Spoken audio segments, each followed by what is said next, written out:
Muy buenos días para todos, bienvenidos. Soy Diego Alejandro Tobón, gerente de Nubi. Para mí hoy es un placer darle la bienvenida a nuestro webinar, El futuro de Nubi, un espacio que hemos dedicado a abordar desafíos cruciales que definen el mañana de nuestra industria. Hoy nos convoca un tema de vital importancia para la salud financiera, la estabilidad de nuestros negocios, el fraude en las inmobiliarias. En un entorno donde nosotros como inmobiliarios queremos generar confianza y credibilidad, el fraude representa una gran amenaza directa a esa credibilidad y a esa estabilidad de todo el ecosistema. En los próximos minutos, de la mano de nuestro invitado, Alejandro Morales, de la empresa ACR Consultores, vamos a analizar esta problemática, vamos a entender cuáles son los mecanismos más comunes y lo más importante, nos vamos a ver cómo prepararnos para enfrentar este proceso de fraude en nuestros negocios. Sin más preámbulos, quiero darle la bienvenida, agradeciendo por su tiempo a Alejandro Morales, y espero que todos podamos disfrutar de este espacio y sacar el mejor provecho para llevar nuestro ecosistema al siguiente nivel. Alejandro, bienvenido. Muchas gracias, Diego. Muchas gracias a todos por atender esta invitación de Nubi. La verdad es que, como en todos los sectores, el inmobiliario es un sector igualmente golpeado y afectado por los intentos, muchas veces exitosos, de personas que pues, no tienen más objetivo en la vida que tratar de vivir del esfuerzo de los demás. Y en un ecosistema tan competido como es el sector inmobiliario, pues surgen muchas oportunidades para que los delincuentes se aprovechen de la falta de reglamentación, de la falta de comunicación entre actores de este sistema y, ¿por qué no decirlo? Pues a veces de la ambición de obtener negocios rápidos y fáciles, y eso hace que muchas inmobiliarias caigan repetidamente en prácticas muy viejas de fraude que todos conocemos, que a veces se vuelven y se reciclan, se reencauchan y vuelven y funcionan, y en prácticas nuevas que también tienen que ver con la manera como la tecnología está siendo utilizada, no solamente para defender a las empresas, sino precisamente para atacarlas. Lo que vamos a tratar de hacer en este rato que vamos a estar juntos es entender un poquitico este fenómeno, qué es el fraude, dónde ocurre, por qué ocurre, a quién le ocurre. Tenemos una formulita para calcular cuánto puede costar un fraude en una inmobiliaria o en una empresa cualquiera. Y vamos a mirar cuáles son los elementos del fraude, vamos a mirar en profundidad cuál es el perfil del defraudador inmobiliario. Aprender a reconocer esas señales de alerta nos podrían ahorrar un montón de dolores de cabeza a la hora de entrar en contacto con este tipo de personas. Yo no voy a estar viendo sino mi pantalla. Si alguien tiene algo que aportar, algo que preguntar, algo que comentar, algo que corregir, le ruego el favor que simplemente pues interrumpa e intervenga, o levante la mano y alguien que esté viendo, pues que no sea solo la pantalla, me redirija las preguntas con el mayor de los gustos. Si quieren hacer preguntas después, porque pues hay cosas en este mundo en el que nosotros trabajamos que no se quieren ventilar en público, de igual manera pues están nuestros datos o los de Nubi para que abordemos cosas específicas.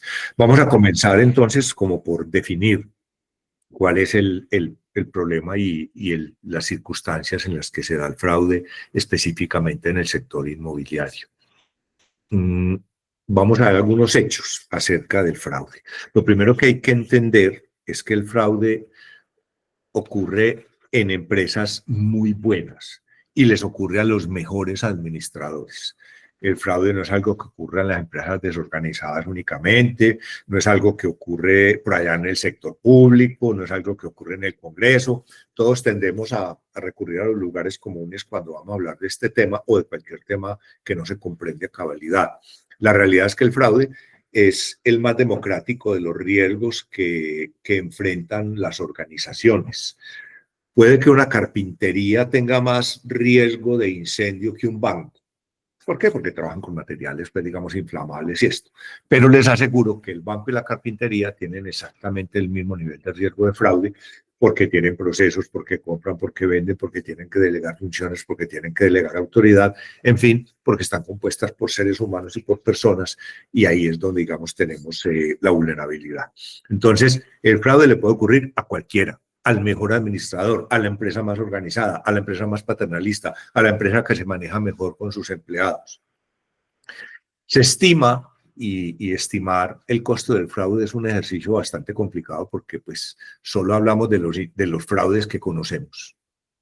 Muchos fraudes pasan, duran un tiempo en una empresa, se terminan y nunca nos damos cuenta. A diferencia de un incendio, de un accidente incapacitante o de un cortocircuito, de una inundación, que las empresas pueden tener una estadística confiable porque conocen todos los casos. En el fraude solo conocemos los que se conocen, los que se descubren. Entonces es, digamos, difícil, pero hemos hecho pues como algunas inferencias que nos permiten decir que el fraude puede costar más o menos el 5% de los ingresos brutos de las empresas del sector privado y puede representar hasta el doble en el sector público. Si consideramos que en nuestro país, en Colombia, el presupuesto son como 560 billones de pesos, no sabemos si lo aprueban o no lo aprueban, pero digamos que es por ahí, pues estamos hablando de que el fraude podría representar 56 billones de pesos, o sea, como unas 14 reformas tributarias, lo que nos lleva a entender que el asunto no se arregla por la vía de impuestos, sino combatiendo fraude y corrupción, pero eso, digamos, será otro tema diferente que también nos atañe, pero que no lo vamos a tocar en esta reunión. Vamos a hacer un cálculo sencillo con cifras redondas para que sea fácil de entender. Ya ustedes lo harán con sus propias cifras.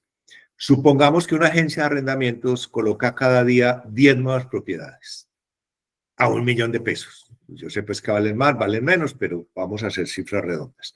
Entonces, ¿qué tengo? Vendo, facturo 10 millones de pesos al día. Si mi margen es del 8%, la utilidad que tiene la agencia es de 800.000. O sea, facturando 10 millones se gana 800.000. Eso es lo que hace la agencia en un día. Ya ustedes pondrán cuál es su arriendo promedio, cuántas propiedades nuevas arriendan al día, y ya ustedes harán sus propios cálculos, pero hagamos este que es sencillo. Arriendo 10 propiedades a millón, son 10 millones y me quedan 800.000 pesos. El resto va pues para el propietario, para todas cosas. Vamos a suponer un ejemplo. Si una sola de esas 10 solicitudes que yo arriendo, si una sola resulta fraudulenta, porque nos metieron papeles falsos, porque no verificamos, porque sí verificamos, pero nos dieron información equivocada, porque tomamos una decisión que no era, porque ante la duda, en vez de averiguar más, procedimos, cualquier cosa. Si una de esas solicitudes resulta fraudulenta, ¿cuántos negocios tengo que hacer mañana para recuperar lo que pierdo hoy y hacer lo que debo hacer mañana? Entonces, miren el cálculo. Yo me gano el 8% de lo que vendo. Entonces, el número de negocios por día son 10. El ingreso bruto por negocio son 1 millón. O sea, el total de ingresos brutos son 10 millones. La comisión 800.000. Hasta ahí estamos claros. La pérdida por un negocio nuevo, yo no pierdo mi comisión, pierdo toda la plata porque tengo que responder al propietario. ¿Qué necesito entonces? Divido ese millón que perdí entre el 8%, que es el margen de utilidad, y me da que necesito vender 12.500.000 para tapar ese millón que estoy perdiendo. ¿Qué quiere decir? Que al día siguiente necesito hacer 23 negocios para compensar el que perdí el día de ayer y hacer los 10 que tengo que hacer ahora. Entonces, miren que perder un negocio por fraude no es que se perdió un negocito y ya, es que al otro día tengo que hacer más del doble de los negocios para poder cubrir las pérdidas por fraude y seguir operando. Por eso es que muchas empresas se caen y se quiebran más fácil por un fraude que por un incendio, que por un terremoto, que por un cortocircuito, que por un atentado terrorista, por lo que ustedes quieran. Son mucho más grandes las pérdidas por fraude que las pérdidas derivadas de cualquier otro de los riesgos. Y estoy hablando solo de la pérdida facial, de la pérdida económica. porque están otro montón de pérdidas, como la pérdida reputacional, las querellas, las demandas de los clientes, la mala fama, la mala prensa que me hacen por medios o por redes sociales, que vale muchísimo más. Entonces, si yo pierdo un solo negocio en este escenario, al otro día tengo que hacer 12 negocios y medio, yo lo redondeé a 13, más los 10 que tengo que hacer para el día para recuperarme la pérdida que tuve el día anterior por un solo negocio que perdí. De ahí la importancia de entender este mundo en el que vivimos para poder, una vez que lo entendamos, tratar de ponerle remedios y no ser víctimas de un proceso como este que puede llevar a la quiebra a una empresa, porque si los que pierdo no son uno, sino dos o tres, o pierdo 2 o 3 diarios durante una semana, muy seguramente que va a acumular una gran cantidad de pérdidas que no van a permitir seguir operando.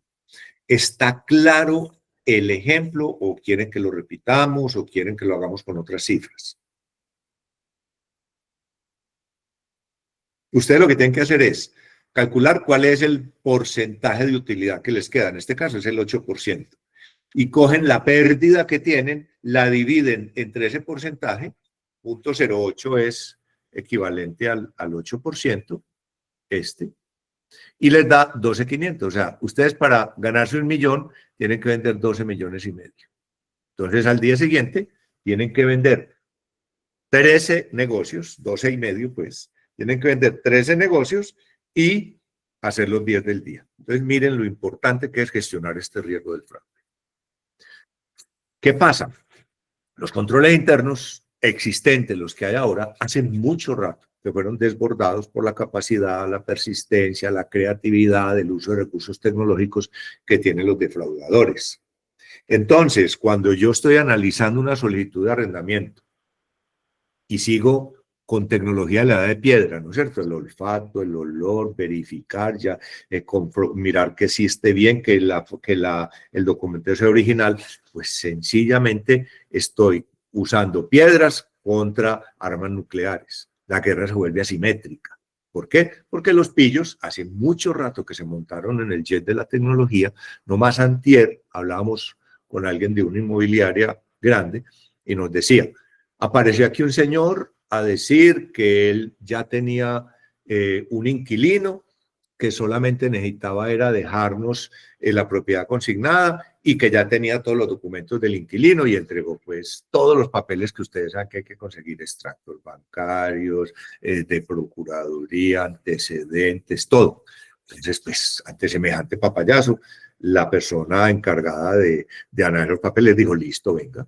Y resultó que todos los papeles eran falsos. Resultó que lo que habían hecho los pillos era escanear los documentos, se pueden escanear facilísimo con cualquiera de los software gratis que hay, modificarlos digitalmente y volverlos a imprimir a color. No hay manera de saber diferenciar el documento falso del documento real. Nosotros hemos tenido circunstancias de investigación de fraude en donde han falsificado, digamos, extractos bancarios.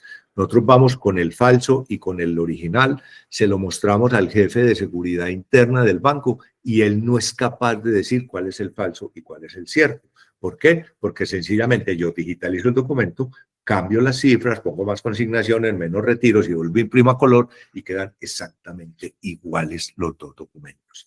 Entonces, miren que revisar papeles a ojo funcionaba en una época, pero hoy por hoy hace que la guerra sea completamente asimétrica si nosotros únicamente vamos a tener en cuenta ese aspecto y no la enorme cantidad de cosas que hay alrededor para poder evaluar una solicitud. Y sobre todo, que lo vamos a repetir a lo largo de esta charla, entiendan que de eso tan bueno no dan tanto. Negocios así no le llegan a nadie a la puerta de la casa.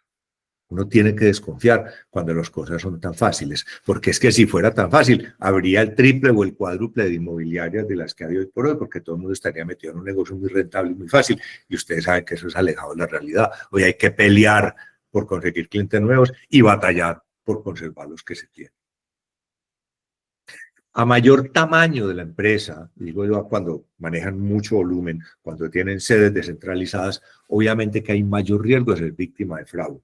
La digitalización, la automatización de procesos, si bien acelera las cosas, pues aumenta también los riesgos y las vulnerabilidades. Entonces, si yo no crezco mi capacidad de evaluar riesgos al mismo ritmo que crece mi empresa, pues estoy abriendo ventanas de riesgo, estoy abriendo huecos por donde se me van a colar los pillos, porque créanme, hay un montón de gente viendo qué proponemos nosotros de este lado, digamos, de la parte honesta, qué proponemos nosotros en materia de controles para ellos violarlos.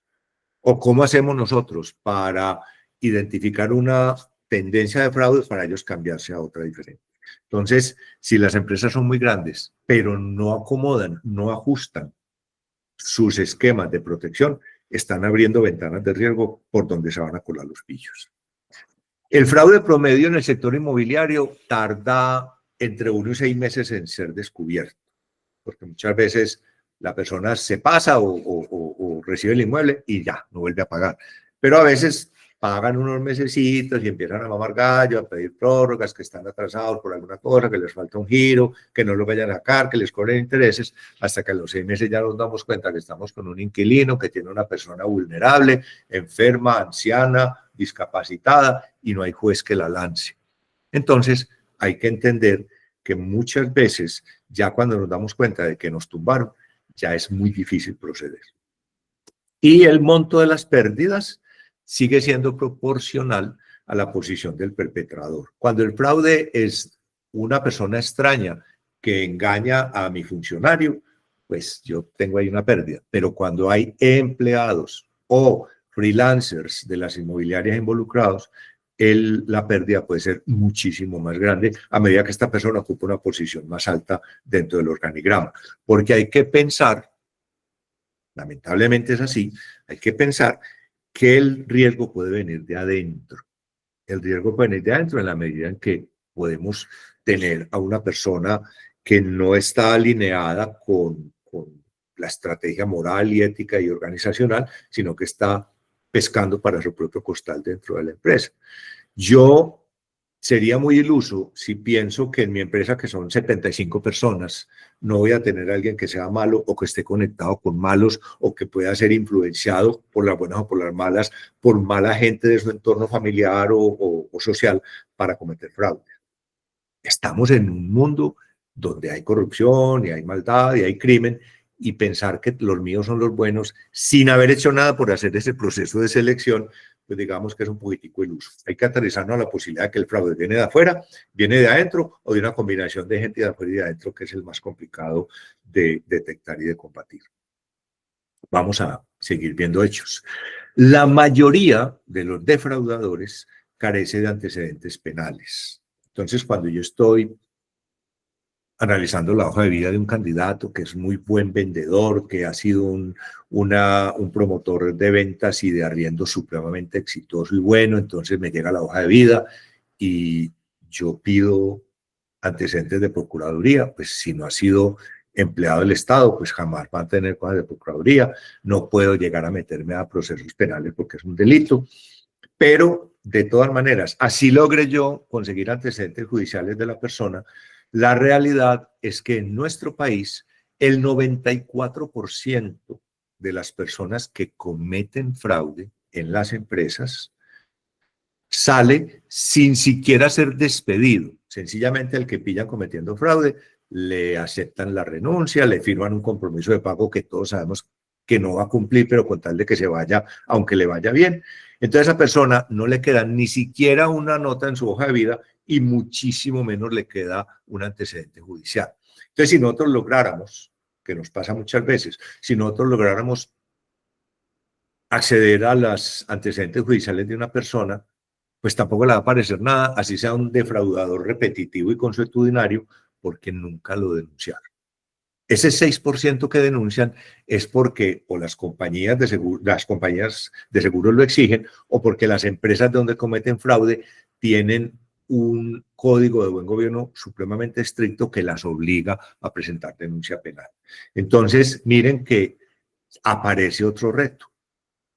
Ya no afuera a evaluar mi inquilino, mi futuro inquilino, mi futura contraparte de negocio, sino analizar quién voy a entrar a mi empresa, a darle poder, autoridad, discrecionalidad y mando para que haga negocios en mi nombre. Entonces miren que aquí aparece otro problema cuya solución pues existe, pero no puede ser por los canales tradicionales de llamar a pedir referencias, ¿cierto? Porque ya nadie está dando referencias. Las empresas pequeñas son mucho más vulnerables que las grandes, obvio. ¿Por qué? Porque pues un fraude a una de las grandes inmobiliarias de 100 millones de pesos puede que no lo quiebre, pero a una pequeña sí, la acaba. Entonces las empresas pequeñas son mucho más vulnerables que las grandes. Y hay que decirlo, las empresas que confían ciegamente en la revisión de documentos aportados por solicitantes o por clientes tienen mayor probabilidad de ser víctimas de fraude que las que recurren a algún tipo de validación utilizando tecnología, lo que llamamos nosotros validación proactiva. Las que se quedaron revisando papeles, las que se quedaron entrando a la registraduría a ver si la cédula existe, pues son más vulnerables que aquellas que dieron el salto cuántico, que dieron el salto a la inteligencia artificial y que están utilizando algún tipo de tecnología para nivelarse por lo menos con la tecnología que usan los pillos. Vamos a hacer una pregunta que nosotros siempre le formulamos a la gente que asiste a estas conferencias o a los directivos de las empresas a las que les hacemos evaluación de riesgo de fraude. Nosotros nos metemos dentro de las empresas, buceamos dentro de sus procesos transversales para ver si tienen ventanas de riesgo abiertas y tratar de cerrarlas, pues apoyándolos a modificar esos procesos. Entonces tenemos una pregunta que le lanzamos a todo el mundo, que es esta. ¿Qué tan preparada considera usted que se encuentra su organización para enfrentar el reto del fraude, el despilfarro, la corrupción, la pérdida de economías de escala, todo ese tipo de cosas, interno, externo o en combinación? Entonces la gente piensa, mira hacia arriba, se agarra la barbilla y salen 4 tipos de respuestas, digamos, típicas. La primera respuesta es: muy bien preparados. Contamos con un excelente ambiente antifraude y nuestro personal está entrenado para combatirlo. Es como si el ambiente antifraude viniera en spray y la gente rociara eso todos los días y con eso ya quedara inmunizada la empresa. Esta respuesta casi siempre viene de muy arriba en el organigrama. El presidente o el gerente general o la junta directiva o los socios contrataron un estudio, alguien que les hizo un protocolo, un código de buen gobierno y creen que eso pues se irradia a los demás y con eso quedamos todos honestos, pero esto lamentablemente casi nunca corresponde a la realidad. La segunda respuesta que obtenemos viene de las áreas de control. Estamos más o menos bien preparados, o sea, tenemos procedimientos, manuales, normas ISO, SAP, no sé qué, pero no tenemos herramientas. Dígame usted que a mí, yo soy solo una auditoría, a mí me llegan me llegan 30 solicitudes para 10 propiedades. ¿Yo cuándo en un día voy a analizar los papeles de 30 solicitudes? Eso está escrito que yo lo tengo que hacer, por otra forma. Entonces nosotros sí estamos preparados, más o menos, pero no contamos con herramientas para poder hacer todas las verificaciones que nos piden los procesos. Entonces, ¿qué nos toca hacer? La bendición y vámonos para adelante a ver que no pase nada. Entonces, esta es una respuesta más aterrizada que la de la gerencia general, pero desnuda una realidad, y es que se le da poca importancia al papel del control previo en este tipo de gestión de riesgos. Lo otro es, hombre, nosotros no estamos preparados. Esta empresa, haga de cuenta, una familia. Nosotros esperamos que todo el mundo haga las cosas bien. Y en la empresa extendida, o sea, clientes, proveedores, también todo el mundo hace las cosas bien. Nosotros, porque vamos a pensar que la gente es mala o que son pillos. Nosotros estamos esperando es que la gente se comporte bien. Esto es negar la realidad. ¿No es cierto? No, hombre, no, aquí, esto es una maravilla. Nosotros, ¿para qué nos vamos a preparar?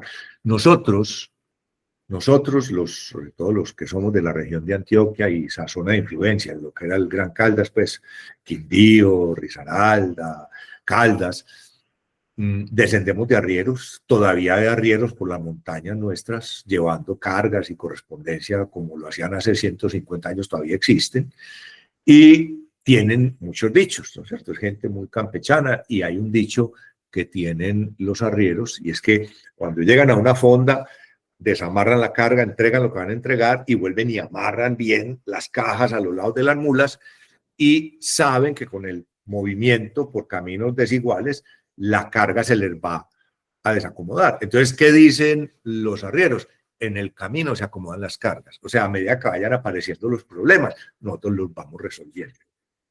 Eso puede que sirva para arreglar una recua de mulas, pero no para reaccionar frente a un problema de fraude. Entonces, decir que no estamos preparados, sino que estamos esperando que todo el mundo se comporte bien, es, digamos, arriesgado. Y la peor de las respuestas es, no estamos preparados ni nos interesa. Esto no es una cosa para nosotros. Tengan en cuenta algo. Cuando un gerente o un responsable de una empresa dice que no le interesa gestionar el fraude, está incumpliendo su deber fiduciario de proteger los activos que se le entregan. Entonces hemos tenido un par de procesos judiciales en los que nosotros participamos como peritos o como testigos expertos, en donde les voy a contar uno. Una empresa grande que es de dos familias, hay una familia que administra y la otra familia no administra y viven contrapunteados, viven peleados. En una junta, el gerente, que es de la familia que administra, dijo, no, es que el fraude es un hecho de la vida. ¿Usted para qué se pone a joder con eso? Nos van a robar, eso es inevitable, lo que hay que hacer es vender mucho para tapar lo que es robo. Pues alguien le fue con el cuento de los que estaban en la junta a la familia que no administraba y que estaba peleada con y presentaron una acción civil contra este señor porque está incumpliendo su deber fiduciario de proteger los activos sociales y el patrimonio que se le entregó en administración. Entonces hay un problema ahí de incumplimiento de deberes como administrador. Entonces miren que no es sencillamente decir, no, el fraude es un hecho de la vida, porque ya puede tener consecuencias judiciales, administrativas y demandas. Entonces, hay que ver dónde estamos nosotros en esto.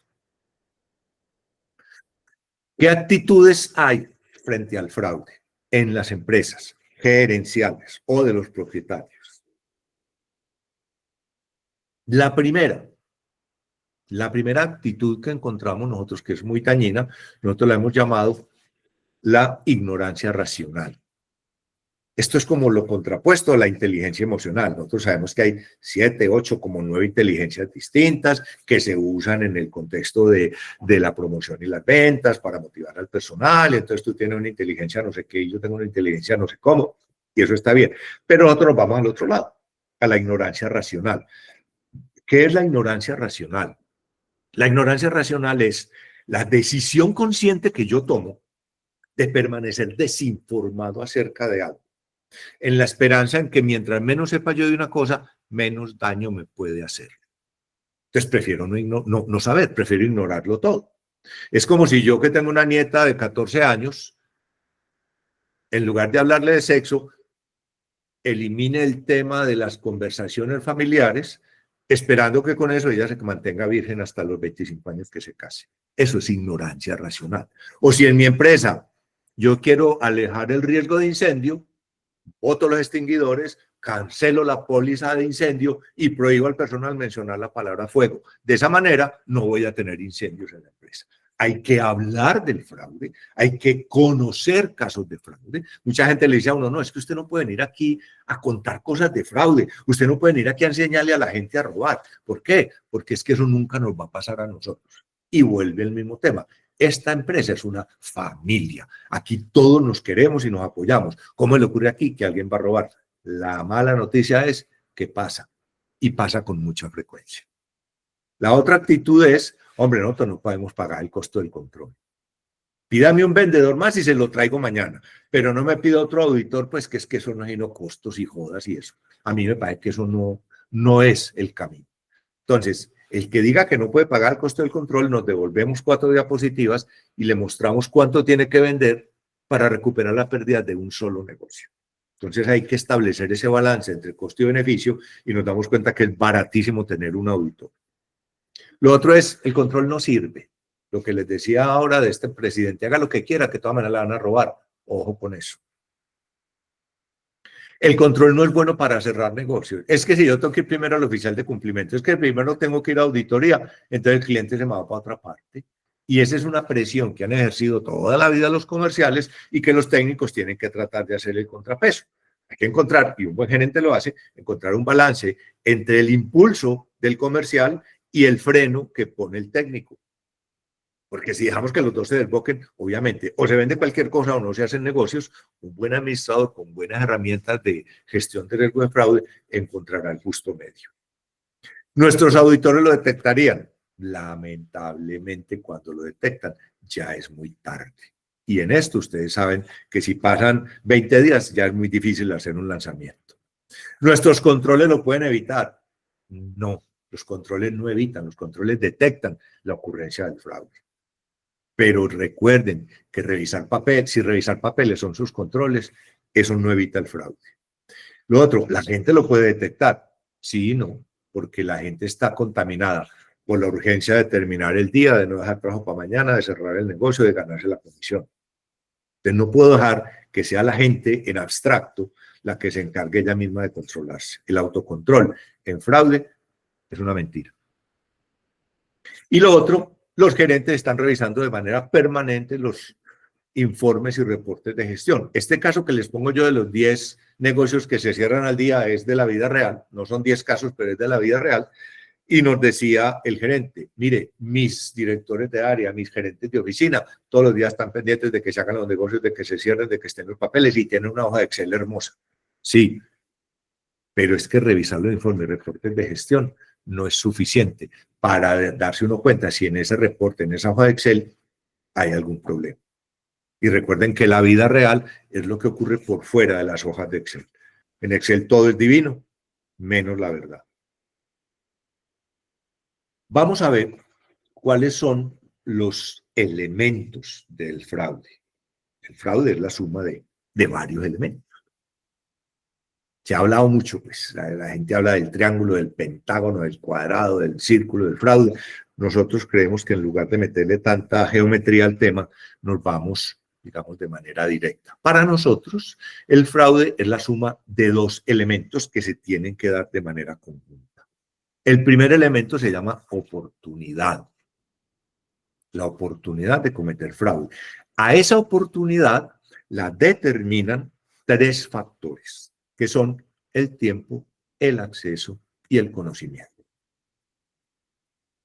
El defraudador típico, interno, el que comete un fraude grande que puede acabar con una empresa, es una persona que en promedio lleva 5 años de vinculación a la empresa. Llega temprano, se va tarde. Ahora nadie va a volver a madrugar pues por no quedar bajo sospecha. Pero tiene la forma de entrar, tiene tiempo para haber conocido los procesos y conoce todos los tejemanejes y las intríngulis que tiene su proceso. ¿Qué pasa cuando yo llevo 5 años haciendo lo mismo de manera repetitiva en el tiempo?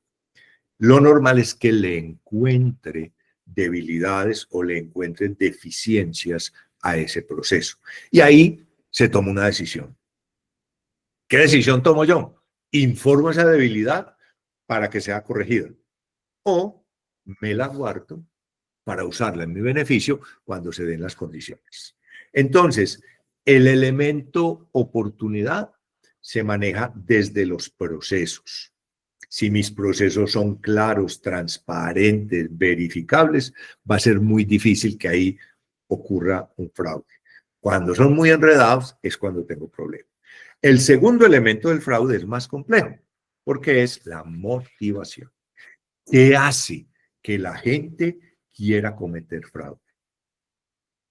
En una época nosotros decíamos, pues el fraude lo cometen personas que quieren plata. Puede que sí, puede que no, pero no es la única motivación. Porque nosotros decíamos, si la motivación del fraude es económica, pues subamos el sueldo a todo el mundo para que no robe. Nunca funcionó y nunca ha funcionado y nunca va a funcionar. Vamos a ver cuáles son los motores, cuáles son los elementos, los factores que motivan a que la gente cometa fraude. Y son 5. ¿Cuál es el primero?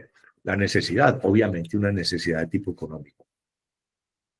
Usted tiene un vicio, juego, drogas, alcohol, mujeres, hombres, para hacer equilibrio de género, todas esas cosas que son tan costosas de mantener, obviamente usted va a necesitar más dinero del que se gana legalmente y honestamente para poder mantener su estilo de vida.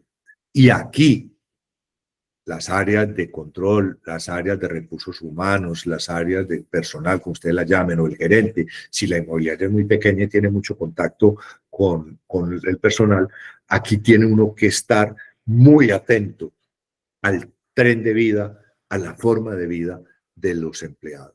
Una persona que no le alcanza o una persona que le sobra, las dos son sospechosas. Nosotros hemos establecido que cuando las deducciones de nómina llegan al 35% de la nómina, hay que parar y hablar con el empleado, porque ese 65 es lo que se considera el mínimo vital. Y si se pasa en deducciones, si está haciendo préstamos por más del 35% de su salario, no le va a alcanzar para vivir. Entonces, hay que llamar a esa persona y mirar qué pasa. Puede tener una explicación lógica y decir, es que mi esposa o mi esposa, mi pareja y yo trabajamos. Mi plata es para yo gastármela y el otro sueldo es para la casa. Entonces, estaría explicado. Pero lo otro es que tengamos realmente una persona que está gastando más de lo que debería y hay que mirar en qué está gastando, qué tipo de deuda está adquiriendo, porque si ya a mí me debe el 35% de la nómina, seguramente que está recurriendo a pagadiarios, a gotagotas, a bancos, a otro tipo de financiación. Entonces aquí hay que mirar que esa necesidad se convierte, digamos, en una motivación de fraude, pero hay más. La otra es la racionalización. Yo, defraudador, comienzo a convencerme que lo que estoy haciendo es lo normal, lo adecuado, lo racional y lo justo. Y esto comienza por varios motivos. Primero, pues porque yo soy un sociópata y a mí nadie me puede decir que hago nada malo y todo lo que hago yo es maravilloso. Entonces, digo, pues yo tengo derecho a eso, punto. ¿Por qué? Porque yo me lo merezco, porque yo lo valgo. Lo otro es cuando yo llevo tiempo en una empresa y creo que la empresa es culpable de que yo no me desarrolle como persona o como profesional, que estoy estancado por culpa de, no por culpa mía, pues hombre, empiezo a desarrollar un resentimiento hacia la empresa y entonces aparece la motivación del fraude, ya no por necesidad, sino por odio, por venganza. Una persona con una carrera administrativa interrumpida, digamos, podría tener una motivación, a no ser que le encante su trabajo. No todo el que entra de mensajero debe terminar de presidente de la empresa. Hay personas que pueden durar 20 años en un puesto y son felices, son realizadas. Hay otras que no. Entonces, en este punto, cuando yo hago evaluaciones de desempeño, no las hago solamente por objetivos, por metas, por procesos, por cómo se llame, sino que tengo que evaluar lo que se llama el contrato psicológico. Necesito saber si la persona está obteniendo en términos de realización personal y profesional lo que espera de su puesto. Porque si esa persona no está obteniendo lo que espera del puesto, tenemos una bomba de relojería haciendo tic-tac a punto de estallar, quién sabe cuándo. Si una persona aspira a más de lo que yo le puedo ofrecer, la decisión lógica, la decisión inteligente, es dejar que esa persona siga su camino. ¿Por qué? Pues porque como no va a desarrollar el potencial que él cree que tenga, independientemente si tiene o no la razón. Pero cuando yo como empresario digo, esta persona no va a pasar de ahí, y tengo mis razones para decirlo, porque lo evalué, porque no tiene liderazgo, porque no, por cualquier cosa, digo, ese no va a pasar de ese puesto. Pero me doy cuenta que él quiere subir, que se quiere tragar el mundo, y vamos a tener un conflicto. Lo lógico, lo honesto, lo justo con esa persona es decirle, vea, aquí usted no va a avanzar más. Usted tiene muchas ganas de crecer. Si usted piensa que ese es su futuro, le voy contando de una vez que aquí no lo va a poder realizar. Busque para donde hice, se va por la buena, nosotros lo acompañamos, pero es mucho mejor eso que larvar uno un problema que se va imponando, hasta que estalla en la forma de fraude o en una cosa peor, porque ya cuando esté muy viejo, ya va a ser un problema. A nosotros nos tocó un subgerente de una empresa que efectivamente cometió un fraude. Fue muy difícil de descubrir porque pues no tenía problemas económicos, era un tipo que era de la confianza de todo el mundo, pero cuando por fin logramos que admitiera que él había cometido el fraude, él nos dijo, yo no lo hice por plata, lo hice porque yo llevo 20 años en esta empresa y de los 20 años llevo como 12 o 13 de subgerente. Y en esos 12 o 13 años han pasado por encima de mí 3 culicagados de AFIDA, los que les pagan el cuádruple, me ha tocado ser la niñera, enseñarles a trabajar y a mí nunca me tuvieron en cuenta para el puesto. Por eso hice lo que hice. El señor creía que como en el ejército iba a llegar a general por antigüedad. Él no se daba cuenta que escasamente había terminado bachillerato, que se relacionaba muy mal con inferiores, con iguales, con superiores, que no estaba haciendo nada por mejorar académica y profesionalmente, sino que por inercia de llegar al puesto.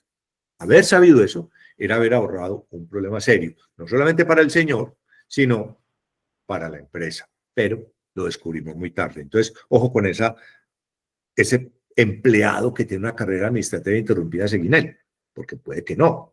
Pero si él se considera así, hay que tener esos momentos de verdad con la gente.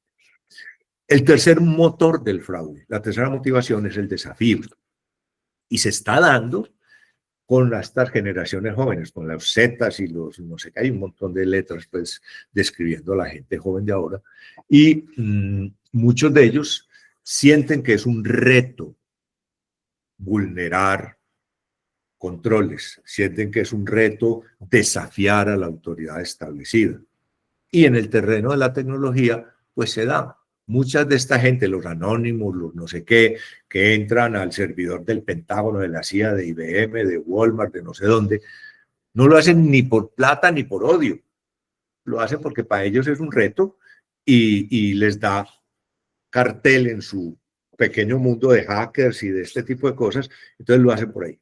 El que se lleva 2 millones de datos de una base de datos, puede que lo haga para mostrarle a los compañeros que es capaz, pero eso va a la web oscura y ahí ya sí cada dato de eso se negocia y vale una plata y ahí es donde el fraude se convierte en una cosa complicada. El cuarto motor es la impunidad. Ya lo mencionamos ahorita. El 94% de la gente que comete fraude ni siquiera le queda una anotación en su hoja de vida.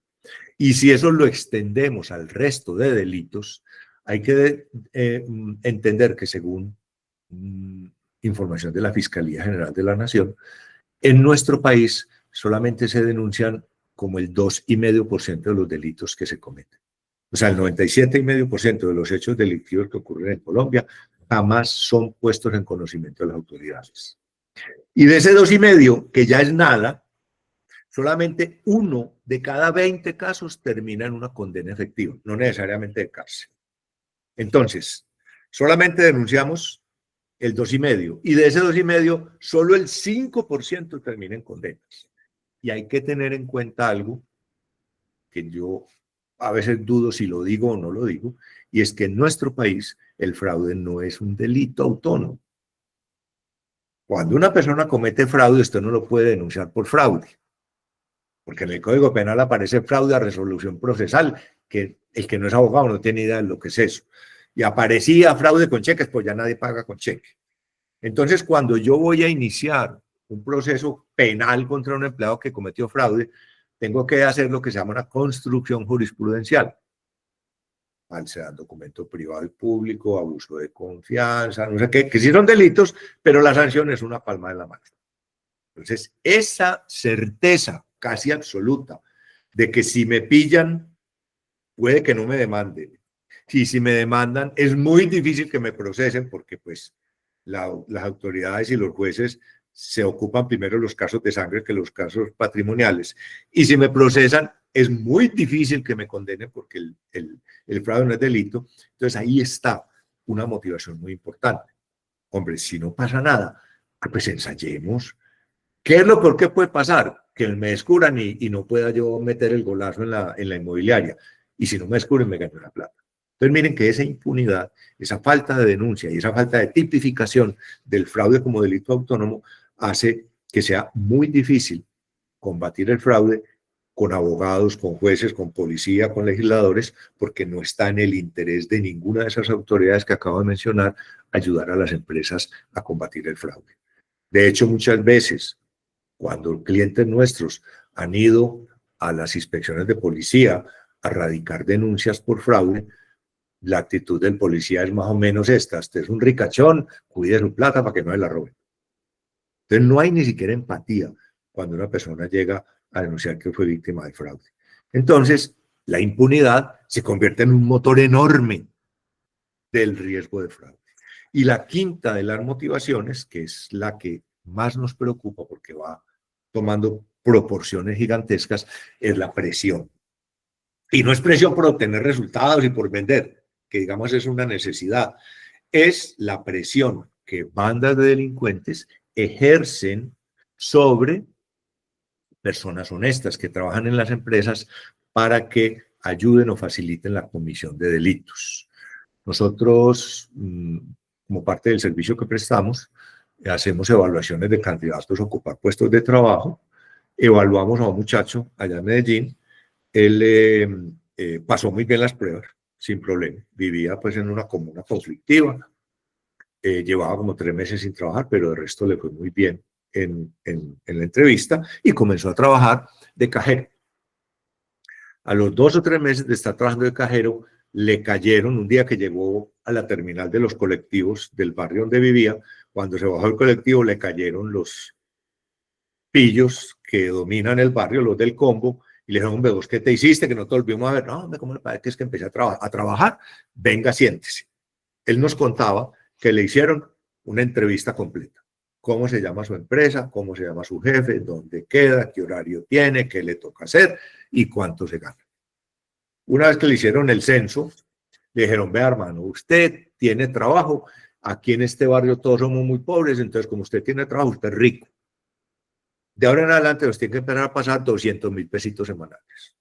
Le quitaron la mitad del sueldo. ¿Qué hace el muchacho? Pagar. ¿Por qué? Porque si se va a denunciar eso hace parte de los delitos que jamás va a resolver la autoridad y se meten más problemas. Entonces, ¿qué hizo el muchacho? Empezar a pagar. Juiciosa, religiosamente pagaba y pues, ¿qué más hacía?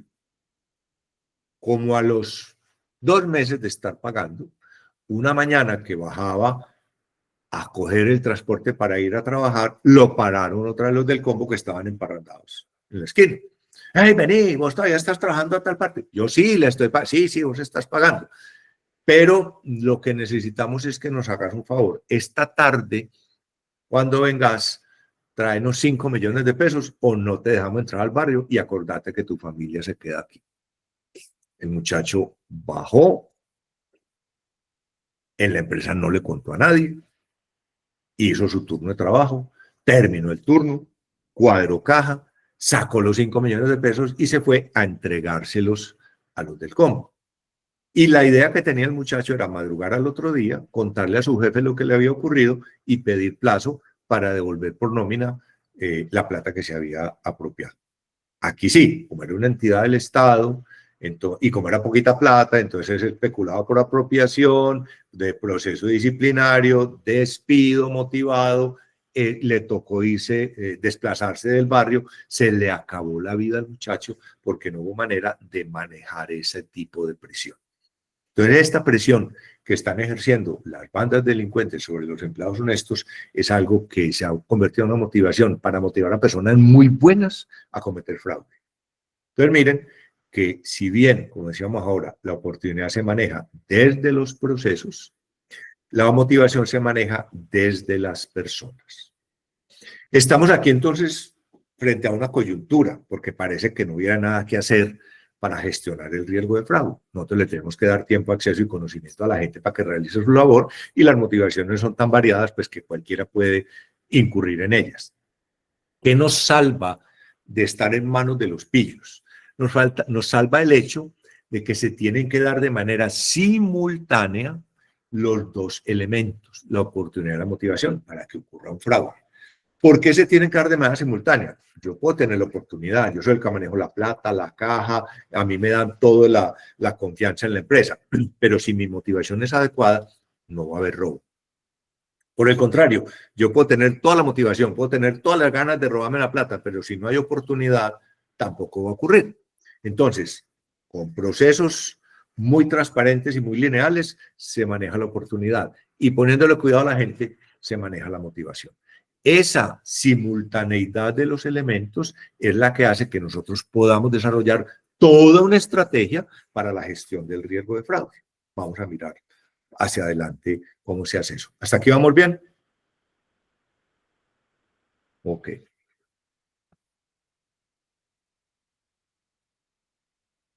Vamos a ver el perfil de un defraudador. Vamos a mirar algunos elementos, algunas señales que podrían indicarnos que una persona es parte de una conspiración, de una trama para cometer fraude y que está emitiendo señales, digamos, complicadas, o que pertenece a lo que nosotros llamamos una población de alto riesgo. Hay personas que por circunstancias específicas de la vida, como este muchacho que mencionamos ahorita, pues cae víctima de ese asunto. Entonces, miremos bien. El defraudador es una persona éticamente minusválida.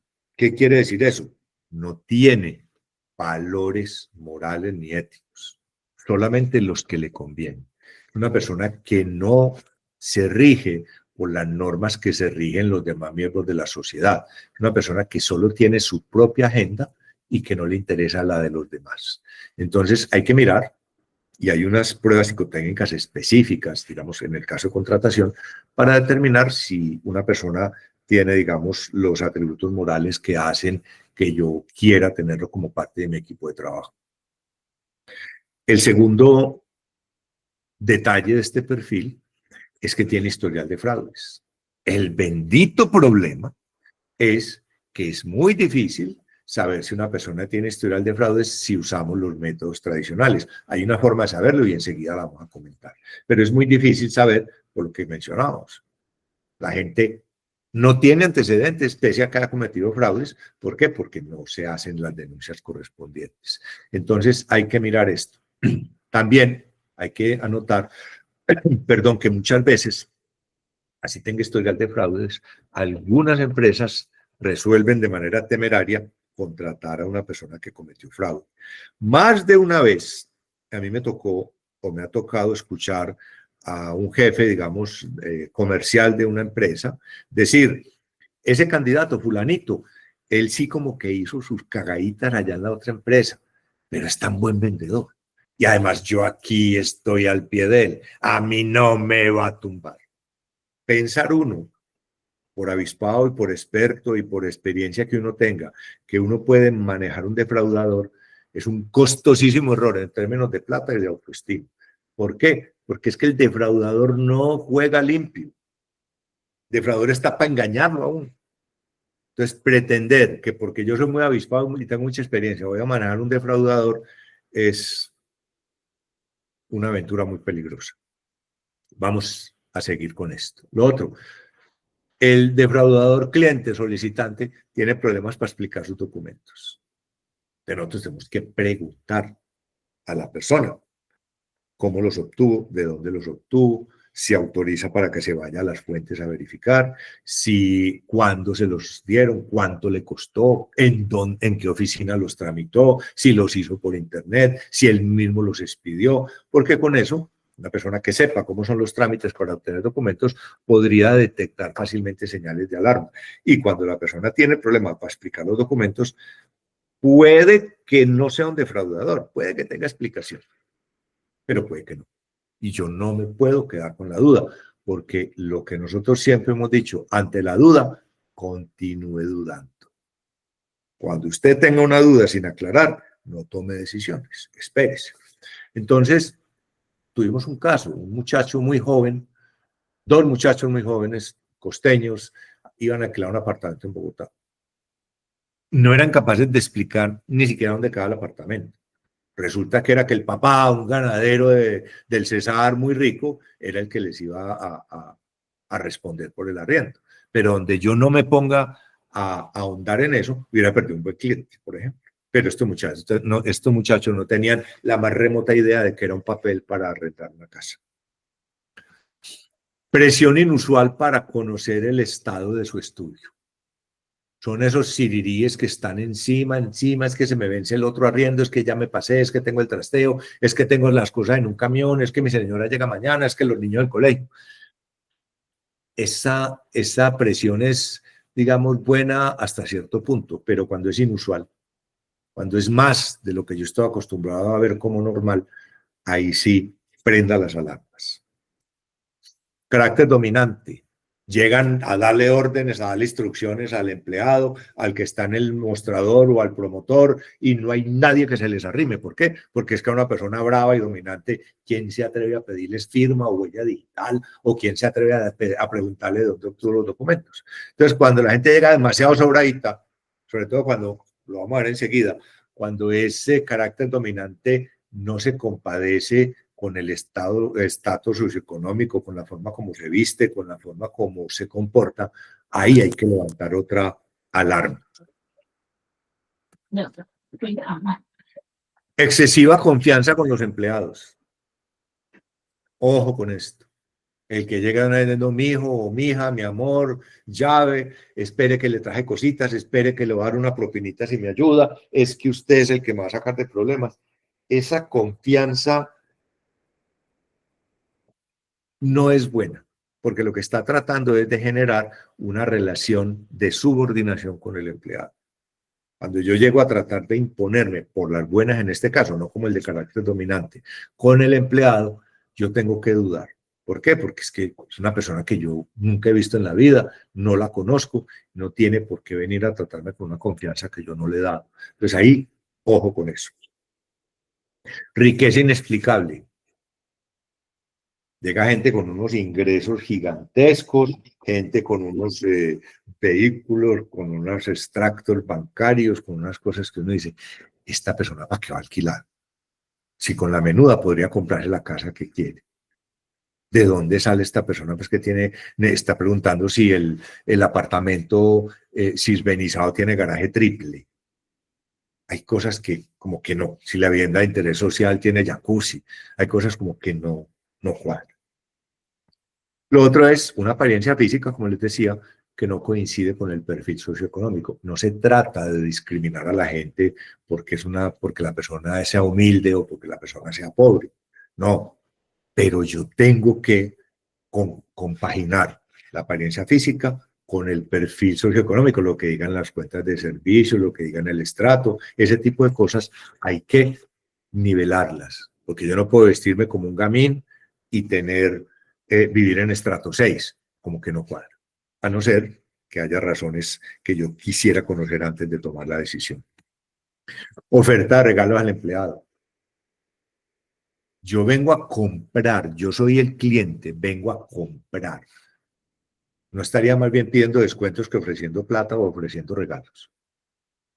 Entonces no tiene mucho sentido que le ofrezcan plata. A veces hay escasez de viviendas, a veces es difícil conseguir el apartamento de las características que la persona quiere, todo eso, y uno diría que es hasta justificable, pero no es en Colombia. Yo no sé cómo estará Medellín y Colombia en oferta de propiedades para arrendar. Hay ciudades en donde por cada solicitud se presentan 350 solicitudes, por cada bien 300 y pico solicitudes. Ahí sí diría uno pues que el promotor o el empleado es el Dios, pero cuando hay oferta suficiente, cuando el bien, digamos, no es difícil de conseguir, no entiende uno que el solicitante empiece a ofrecer dádivas en lugar de pedir descuentos. Negativa estampar la huella digital, y esta sí es definitiva. Y a nosotros nos da pena mirar el dedo a ver si tiene grasa o si se puso parafina o algo, pero hay que estar muy atentos a eso. Porque si algo funciona bien en los archivos de las autoridades, es lo que se conoce como el registro de cadactilar. Y como ha avanzado tanto la tecnología en eso, desde cuando le inventaron pues hace 170 años las huellas dactilares, ahora pues cuando la persona no la quiera o la estampe mal o la corra y quede en un manchón negro, hay que levantar las alarmas porque lo más seguro es que hay problemas. Afortunadamente hay tecnología para eso y ya pues son las huellas realmente digitales, ¿no es cierto? Que son el aparatico este donde uno pone la huella y no la tinta. Irritabilidad, actitud sospechosa o defensiva. Esa irritabilidad, esa actitud sospechosa o defensiva es una coraza, una caparazón de la que yo me he visto para evitar que me pidan muchas cosas. Entonces yo llego irritado, es que usted no es el señor joder, es que a usted no le interesa sino la comisión, es que a usted no me van a ayudar a pasar, es que si tengo una canilla mala no me la van a ayudar a arreglar. Ese tipo de cosas, póngale cuidado que es un problema que viene o en fraude o en un muy mal inquilino. Ahí vamos a tener problemas. Entonces miren que esto no es que yo me haya ido a inventármelo, este es el día a día de las cosas que ustedes ven en los clientes y que solo después de, cuando ya estamos metidos en un problema, nos damos cuenta que realmente había razones para sospechar de este solicitante. Relación entre hombres y mujeres que cometen fraude en este sector. 86% de hombres y 14% mujeres. O sea, es casi 4 veces o 4 veces el número de hombres por mujeres. 4 hombres por una mujer cometiendo fraude. Entonces hay que ponerle cuidado a eso, que esto es estadística también. También tenemos el grupo de edades. El 50.2% de los defraudadores son menores de 40 años. Son personas que tienen poco que perder, no han consolidado un patrimonio, creen que pueden aguantarse un carcelazo o una mala reputación. Entonces, en el 50.2% de los casos son menores de 40 años, o sea, es un porcentaje alto. Y de 41 a 50 años, el 33%. Son personas que todavía quieren arriesgarse. Entonces miren que el 83% de los fraudes los cometen menores en personas hasta 50 años. Este porcentaje cae muchísimo después de los 50 años. Lamentablemente parece que no es lo único que cae mucho después de los 50 años, pero eso es tema pues de otra conversación. Hay que tener mucho cuidado con esta relación entre hombres y mujeres, pues porque sencillamente no es, y aquí yo a veces me arriesgo a que me descalifiquen por machista, pero hemos llegado a la conclusión documentada de que las mujeres son mucho mejores malas que los hombres. Son más discretas, son mejores para fingir este tipo de cosas y definitivamente son capaces de aparentar mucho más fácilmente que los hombres. Nosotros tuvimos un caso de una señora en un municipio cercano ahí del área metropolitana de Medellín que alquilaba casas, apartamentos y tenía 3 actividades principales. Uno, usaba el apartamento para encaletar, para esconder sicarios. 2, vendía droga en los apartamentos. Y 3, cuando ya estaba muy caliente, como dicen ellos, cuando ya estaba muy caliente el parche, cuando ya estaba muy caliente el apartamento, lo ponía para ejercer actividades de prostitución y ya no le importaba que la pillaran, que la policía llegara porque ya se iba para otra parte. Y alquilaba y alquilaba y alquilaba y jamás a ninguna de las inmobiliarias les pareció raro que la misma señora siguiera alquilando. Y ya cuando se tenía que ir, fingía que le habían robado y cobraba un seguro porque previamente había asegurado los contenidos como sus enseres y fingía que le habían robado, que le habían dañado la puerta, que le habían abierto con llaves maestras y se digamos, apropiaba de otro dinero reclamándole a las compañías de seguros. En uno de esos intentos fue que se cruzó con nosotros, la pillamos y pues además del problema que fue para nosotros, pues fue un problema para ella porque pues le tocó responder con cárcel por lo que estaba haciendo. En nuestra página web hay parte de esa entrevista que le hicimos a la señora y ustedes podrán ahí, ahorita les explicamos cómo, entrar a esa página web, escuchar las preguntas, escuchar las respuestas y ustedes pueden decidir si la respuesta es de alto riesgo, de bajo riesgo o no. O sea, si la señora estaba uno diciendo la verdad a lo que se le preguntaba, es un ejercicio bien interesante. ¿Qué medidas defensivas podemos oponer nosotros frente al fraude en las inmobiliarias? Aparte de las que ya se conocen, ¿no es cierto? Las auditorías, el chequeo de papeles, todo este tipo de cosas. Vamos a ver qué medidas defensivas hay. La primera, el entender que el fraude no se puede eliminar, pero sí se puede gestionar. Y yo lo que hago al gestionarlo es reducir no solo la probabilidad de que ocurra, sino el impacto que puede tener en mis finanzas, porque mientras más rápido lo descubra o más fácil lo prevenga, pues menos me va a afectar en dinero y en reputación. Entonces, ¿qué medidas defensivas recomendamos nosotros? La primera, una actitud erguida. Los que entran a trabajar en nuestra empresa, nuestros proveedores y nuestros clientes tienen que estar absolutamente convencidos de que en nuestra empresa no se tolera bajo ningún punto de vista el fraude ni los actos deshonestos. Y que cualquier acto deshonesto, sea cometido por el que sea, lo vamos a poner en conocimiento de las autoridades, así sea un canto a la bandera. Pero como el defraudador no es un delincuente violento, sino que es un delincuente oportunista, sabe que en la medida en que lo denuncien va a perder posibilidad de seguir cometiendo fraudes. Entonces preferirá irse para otra agencia donde no sean tan tajantes con aquello de la honestidad. Y lo mismo aplica para los empleados. Solamente se admiten conductas honestas. Cualquier actitud deshonesta va a ser detectada y sancionada. Perdonar un fraude es el peor error que puedo yo cometer.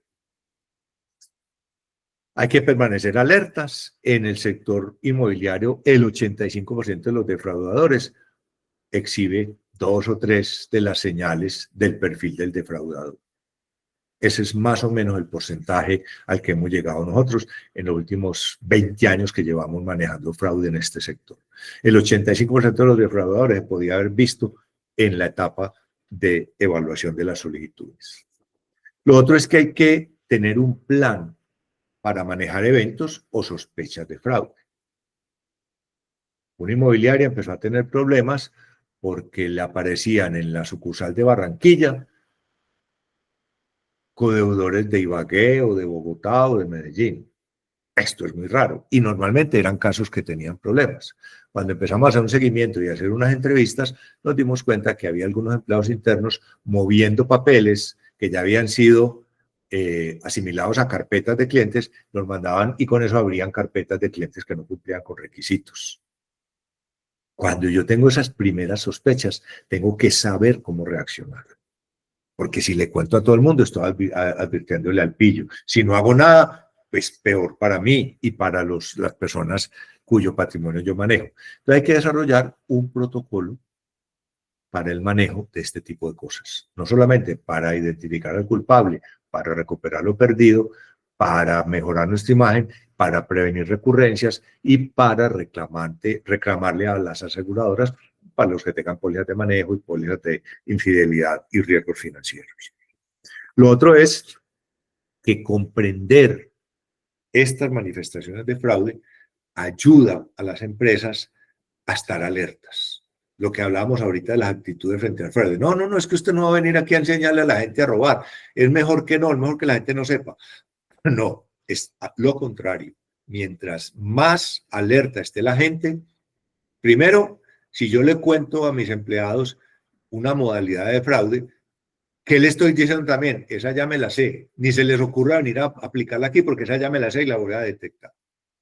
Entonces, permanecer alerta, sensibilizar a los empleados, hacerlos que entiendan que pueden perder su trabajo porque la empresa se acaba con un fraude, hace que se vuelvan de este lado, hace que quieran colaborar en la gestión del riesgo de fraude. Entonces, miren que es algo, digamos, que tiene esa enorme ventaja, la sensibilización.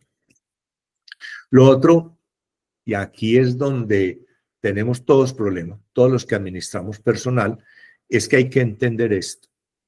Cuando uno tiene personas a cargo, uno delega autoridad, pero no delega responsabilidad. Y cuando hay un fraude, un empleado mío cometió un fraude, mi jefe me llama, ve, ¿y vos qué estabas haciendo que no te pillaste lo que estaba haciendo tu subordinado? Porque a él también lo van a llamar de más arriba. Entonces, entendamos que yo soy responsable por lo que hagan mis empleados. Eso no es negociable. Eso no es negociable. Ahí estaba leyendo en las noticias, no sé si ustedes se enteraron, todo el mundo nos enteramos, que hicieron un atraco a plena luz del día el domingo en el Museo del Louvre en París, se llevaron 88 millones de euros en joyas. ¿A quién están pidiéndole responsabilidad? A la presidenta del museo, que es una señora venerable por allá que se encarga pues de nada, no tiene nada que ver con los vigilantes. Ella va a responder con su cabeza por eso. ¿Por qué? Porque ella delegó en otro la autoridad para contratar un servicio de vigilancia que no funciona. Entonces ahí tenemos un problema. Hay que entender, lo repito, todos somos víctimas potenciales del fraude. El que crea que está a salvo, curiosamente está de primero en la lista para que lo tumben. A cualquiera nos puede ocurrir, a cualquiera. Hay que compartir la información. Sabemos el peligro de las bases de datos, de la habeas data, de que no se pueden tener listas negras. Listo, nosotros no tenemos base de datos, tenemos base de chismes. Entonces a nosotros nos llaman los clientes, ve, fulanito de tal cédula tal. Nosotros verificamos y decimos, o, entonces yo no voy a ponerle un hierro caliente en la frente con la F de fraude ni de ladrón la L, no. Pero yo no puedo dejar que un pillo salga de aquí con sus papeles a donde mi colega a tumbarlo cuando yo sé. ¿Por qué? Porque me va a pasar lo mismo. Cuando él salga, el pillo salga de donde mi vecino, para donde mí, el vecino no me va a contar.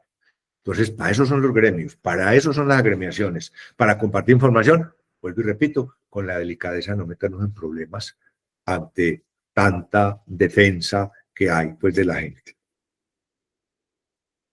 Vuelvo y lo digo, de eso tan bueno no dan tanto. Si algo parece demasiado bueno para ser cierto, no lo es. Nadie va a llegar con ves que ya tengo alquilado en 14 millones de pesos la casa, lo único que necesito es que me lo administres, pero ve, aquí ya tengo todos los papeles, el inquilino ya se pasó. Eso no existe. Y si existe, ocurrió una vez en 1.000.000 de años. Entonces, pongámosle cuidado a eso. Y, repito, la actitud frente al fraude tiene que ser inflexible. Perdonar un fraude es pagar la cuota inicial del que sigue. Además que es el peor mensaje que yo le puedo hacer llegar a mis empleados honestos o a mis clientes honestos. ¿Qué pasa? En una empresa inmobiliaria pillaron que uno de los promotores estaba arañando comisioncita para él con otro. El jefe lo llamó, lo regañó, pero ahí lo dejó. Entonces, ¿qué decían los otros promotores? Pues si a aquel lo pillan haciendo trampa y sigue ahí. Entonces, los pendejos somos nosotros. Vamos a hacer nosotros lo mismo, ¿no es cierto? La gente tiene que tener muy claro que en fraude no hay segundas oportunidades. Consideraciones económicas, sentimentales, morales, filiales, hay que dejarlas a un lado. ¿Por qué? Sencillamente porque si yo perdono un fraude, estoy abriendo una puerta que ya después no soy capaz de cerrar. No hay segundas oportunidades en fraude. Créame que es una de las estrategias que mejor funciona. Vamos a ver ahora, que les he mencionado varias veces, la tecnología para poder solucionar el problema de selección de personal, el problema de selección de clientes, el problema de cobro de cartera, el problema de sospechas de fraude.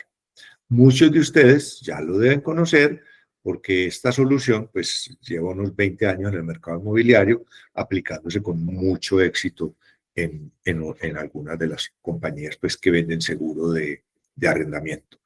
Nosotros la llamamos DIVA, no porque se parezca pues, a Amparo Grisales ni a ninguna de las otras divas, sino porque DIVA es Digital Intelligence Voice Analysis, o sea, análisis digital o análisis de la voz por inteligencia digital. Nosotros estamos usando IA desde hace 15 años que desarrollamos, junto con nuestros colegas de Israel, desarrollamos los primeros algoritmos para evaluar riesgo en conversaciones. Vamos a mirar cómo funciona eso.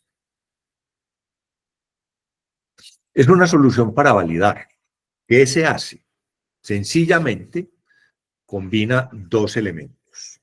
Un elemento es el software que hay más avanzado hoy por hoy en el mundo en reconocimiento de riesgo en la voz, con una técnica desarrollada por nosotros acá en Colombia para identificar señales de alerta en lo que la gente dice, cómo lo dice, por qué lo dice, cuándo lo dice y sobre todo lo que no dice. ¿Qué tenemos nosotros en esto? Dos herramientas para hacer una evaluación muy robusta del riesgo en una conversación.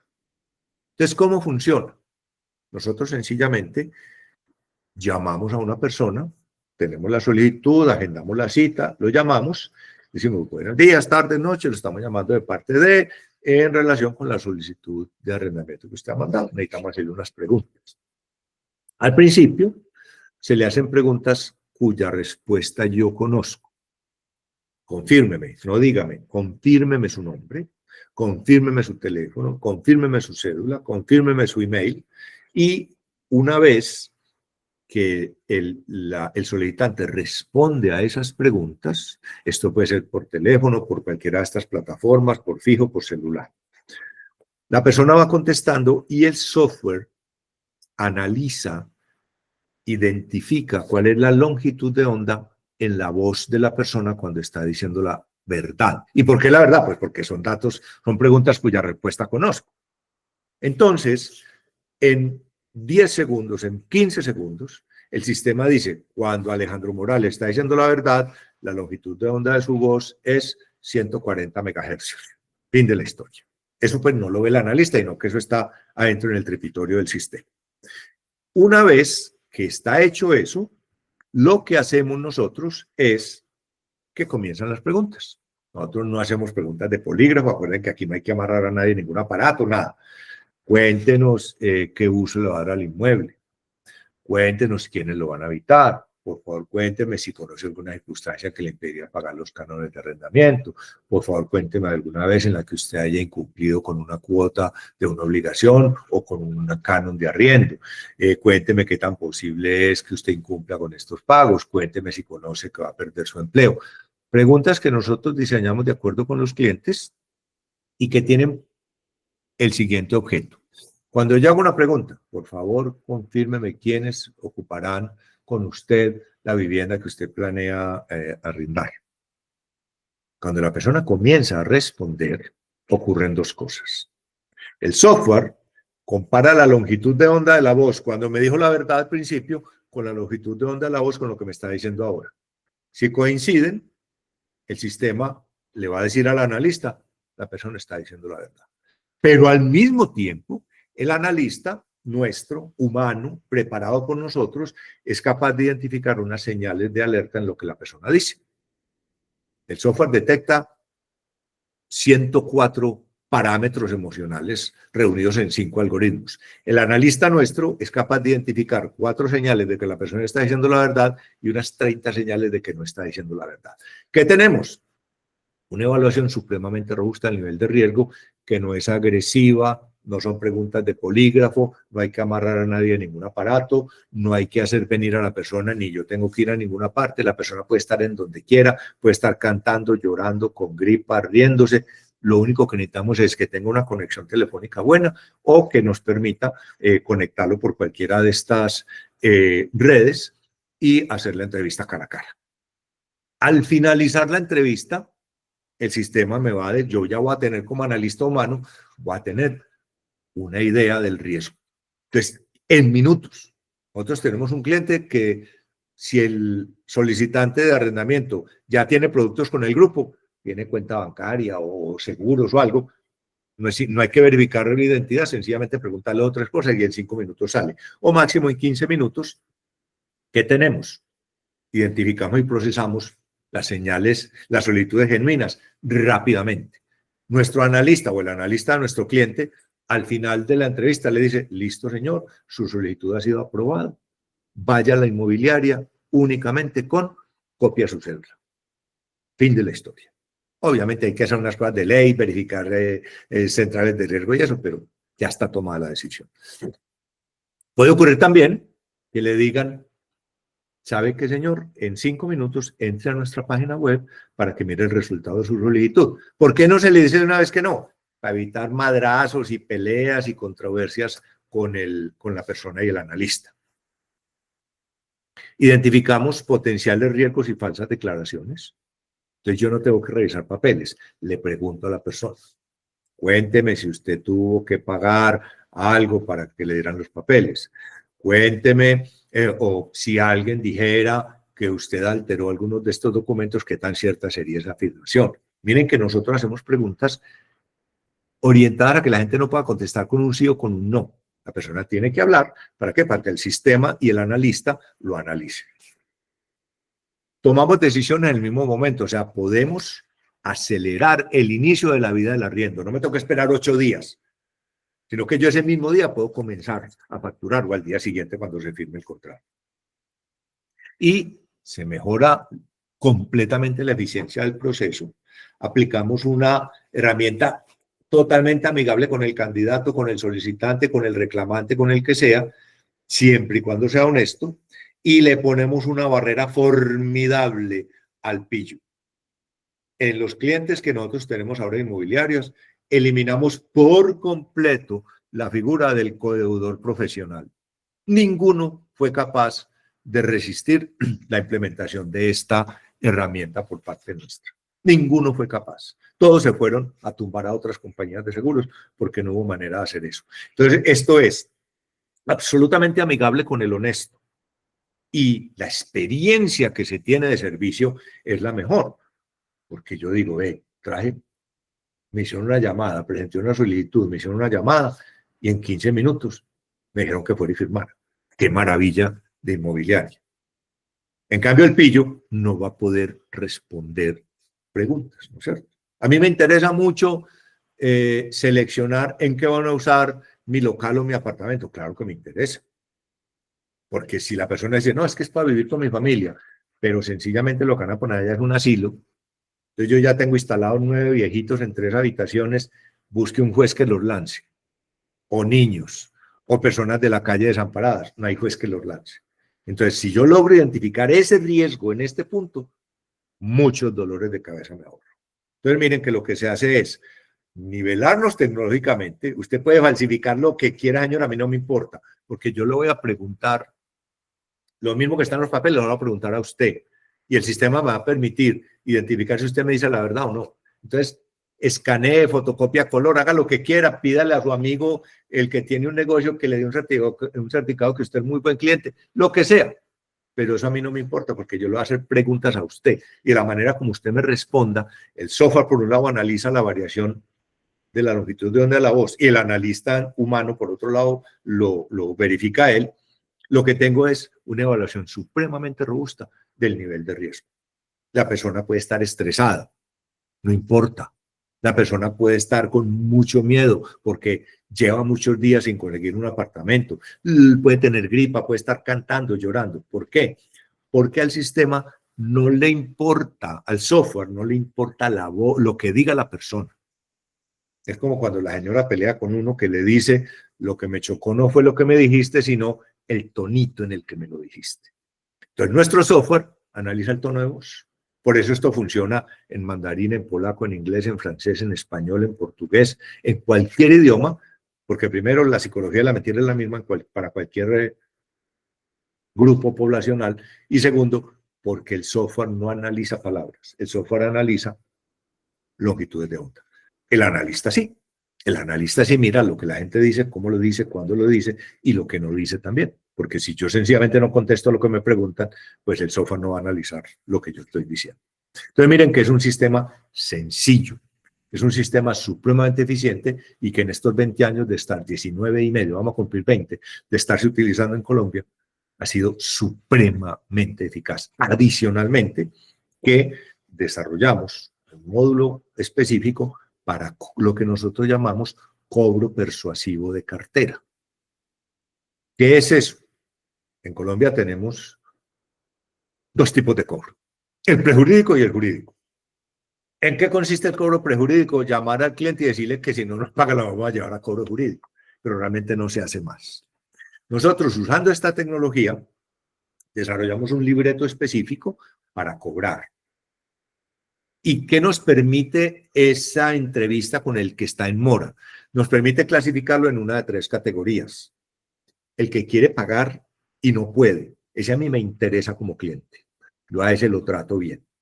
El que tiene con qué y no le da la gana, a este lo tengo que ejecutar antes de que se me desaparezca. Y el tercero es el que ni tiene, ni quiere, ni puede.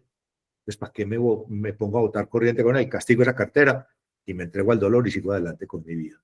Entonces, no solamente es en el momento de la suscripción, sino en el momento de cobrarle a los morosos. Y en la mitad está lo que nosotros llamamos entrevistas de preempleo, cuando vayan a vincular gente, y entrevistas de confiabilidad que se hacen rutinariamente.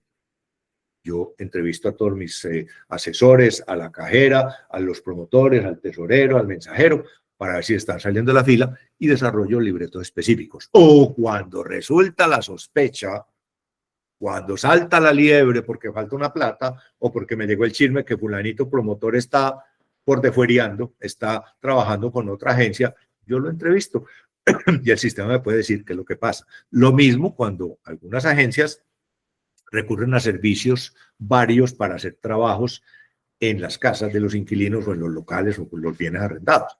No falta la queja. Vea, se me vino, ustedes mandaron el plomero y se me desapareció el reloj Rolex de diamantes. O el señor me dañó una cosa. O el señor me rompió esto. Es muy aburridor manejar ese tipo de cosas. Muy aburridor.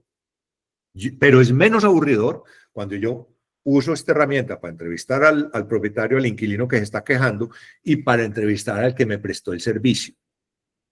Uno de los dos debe estar diciendo la verdad y el otro no. Cuando yo sé quién está diciendo la verdad y quién no, manejo la situación de una manera mucho más fácil.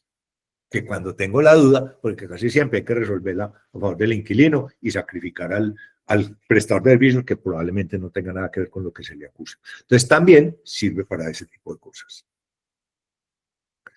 Entonces encontramos solicitantes genuinos, defraudadores oportunistas que son los más difíciles de identificar, defraudadores profesionales los sacamos sacados y lo que hacemos es eliminar el impacto de realizar procedimientos inútiles, imperfectos, ofensivos. Como les digo, chequear papeles no es una opción inteligente hoy por hoy. ¿Qué pasa con esta solución? No es invasiva, esto no es un polígrafo, yo no tengo que amarrar a nadie, yo a un cliente no lo puedo amarrar. Además, si el cliente está lejos o está en la oficina, pues yo no lo tengo que hacer desplazar a mi oficina o no tengo que ir yo. Esto se hace por teléfono. Utiliza, como les decía ahorita, un amplio espectro de análisis para detectar esos microcambios pues, en la longitud de onda de la voz. Opera en tiempo real, como les dije, por cualquiera de las plataformas, Zoom, Teams, Meet, WhatsApp, cualquiera de esas que hay ahora, teléfono fijo, teléfono celular. El sistema se calibra para cada persona. Aquí nos olvidamos de lo que hacen los bancos con el famoso evidente o con el scoring. Yo nunca he sido capaz de pasar un evidente, por ejemplo. ¿Cuál de estos números telefónicos está relacionado con usted? Yo tengo muchísimos años de tener teléfono. O cuente si usted ha tenido alguna vez cuenta en el banco, no sé qué, que no acordado. Ay, señor, no pasó el evidente. Preciso. Entonces, este sistema se calibra para cada individuo y en las circunstancias en que está la persona. Como les digo, ansiosa, nerviosa, estresada. El sistema, cuando calibra, toma en cuenta eso y empieza a medir de ahí para arriba, que es distinto a lo que pasa con los polígrafos. Detecta emociones, actividad cognitiva profunda, que es cuando yo voy a decir mentiras, y los diferentes niveles de estrés, y los agrega o los desagrega en el análisis, dependiendo de cómo esté. Y se diseña tanto para analizar entrevistas, como le digo yo, nosotros lo que hacemos para cada cliente es que elaboramos unas preguntas para cada caso. Hombre, yo necesito un libreto, necesito que me entreviste a los solicitantes de vivienda de interés social o a vivienda de interés solidario o estrato 4 o necesito para los que van a arrendar locales o bodegas. Nosotros desarrollamos el libreto y hacemos, lo adaptamos, lo aprobamos, lo comprobamos antes de sacarlo en vivo y empezamos a hacer las entrevistas. O versiones libres, que es lo que hacemos nosotros cuando hay una sospecha de fraude. Bueno, ven y contame todo lo que hiciste desde ayer a las 5 de la tarde que saliste de la oficina hasta que llegaste hoy a decir que te habían atracado. Contá tranquilo. Entonces ahí no hay preguntas. La persona empieza a echar su rollo y el sistema empieza a mostrar las alertas y el analista empieza a identificar las suyas. Entonces esto es rígido en el sentido de que si desarrollamos un libreto no nos salimos de él, pero también es flexible en la medida en que podemos dejar que la gente hable sola y el sistema y el analista van a hacer su análisis y van a llegar a conclusiones parecidas que cuando se hace un libreto. Lo que pasa es que normalmente después de la versión libre empezamos a agregar preguntas sobre lo que dijo la persona que nos llamó la atención. Vamos a ir arrimando algunas conclusiones, agradeciendo muchísimo, no solamente a Nubia, a Diego Alejandro, sino a ustedes la oportunidad de contarles esto. Y dejamos unos espaciecitos si tienen preguntas. Y como les decía, si el asunto es demasiado sensible como para ventilarlo en público, podemos conversar por intermedio de Nubia, pues lo que tenga. La manera más fácil de ganar plata es dejar de perderla. Ustedes saben lo difícil que es conseguir clientes nuevos y lo fácil que es perderlos. Entonces yo lo que tengo que hacer es crecer con mis clientes, moverme con ellos y seleccionar muy bien los clientes nuevos que voy a conseguir. ¿Para qué? Para tener relaciones de muy largo plazo. En caso de duda, continúe dudando. No absténgase, continúe dudando. Si usted no aclara la situación, no se meta. Tómese su tiempo. Mi mamá decía, a la carrera no se hacen sino muchachos y tuvo 11. La de afán, no. Y el que llega el viernes a las 5 de la tarde a que usted le apruebe la solicitud y usted no trabaja los sábados, olvídese, prenda las alarmas. Si usted tiene una duda, frénese.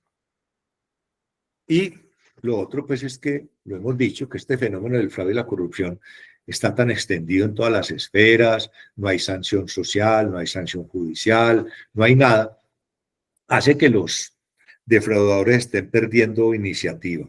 Hay unos muy sofisticados, pero hay otros que volvieron al colbón, a las tijeras y a la fotocopiadora en blanco y negro. Son burdos y son, pues, esos son los más fáciles de combatir. Entonces, si uno tiene las herramientas adecuadas que le permitan eliminar esa asimetría en las herramientas.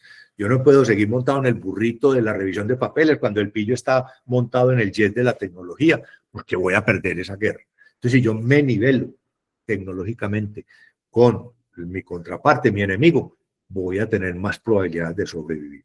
Entonces, hay que entender que si bien hay defraudadores de la vieja escuela, los pillos siguen usando tecnología de punta y en la mitad está el que volvió a la parte pues antigua de esto. No sé si tengan alguna pregunta, si tengan algo que quieran que repasemos o que aclaremos, los escucho. Alejandro, muchísimas gracias por aclararnos y por darnos este panorama del fraude y todas sus implicaciones, algo que vulnera siempre nuestra credibilidad, nuestra transparencia en el negocio. Algo que inquieta es, pues como sabemos todos, las tecnologías no son infalibles, ¿sí? ¿Qué tanta probabilidad de asertividad tienen ustedes en ese entender de que alguien puede estar cometiendo fraude, ¿sí? Sabiendo pues que considerando la tecnología pues no es infalible a ser vulnerable, pero ¿qué han detectado ustedes en los casos que han analizado en estos 20 años? Mira, te voy a dar tres estadísticas. Digamos, nosotros para algunas compañías de seguros usamos esta herramienta DIVA para atender reclamos. A vos te roban tu carro y en lugar de que te nombre un investigador, te hacen una entrevista y a los 20 minutos te dicen, ¿la vamos a pagar o la vamos a nombrar un investigador? En esas compañías de seguros, en una específica que es muy grande, 1 de cada 3 pesos de utilidad de la compañía de seguros está saliendo del uso de esta herramienta. El cliente grande que tenemos, otro inmobiliario de seguros de arrendamiento, cuando nosotros llegamos tenían como 600 casos de fraude al año por papeles falsos, por codadores falsos. El año pasado hicieron más de 120.000 entrevistas utilizando nuestra tecnología. No las hacemos nosotros. Les instalamos el software a ellos, les capacitamos sus analistas y ellos las hacen. Hicieron más de 120.000 entrevistas. De esas 120.000 entrevistas se les pasaron 2 casos de documentos falsos. 2 de 120.000 ya no es un porcentaje. Y cuando analizamos esos dos casos, que eran de un mismo analista, de un mismo operario humano, nos dimos cuenta que ahí estaba realmente el riesgo, pero no lo vio. Ese día estaba mala vuelta y no lo vio. Entonces, así de eficiente es. Cuando nosotros decimos sí es sí, cuando decimos no es no, lo hemos usado con bancos, lo usamos mucho con selección de personal, lo usamos en investigación de fraudes, en cobro de cartera, lo usamos con los oficiales de cumplimiento, lo usamos para negociar con proveedores. O sea, en cualquier circunstancia donde vos necesites saber si la persona que está al otro lado de la línea telefónica te está diciendo la verdad, esto sirve.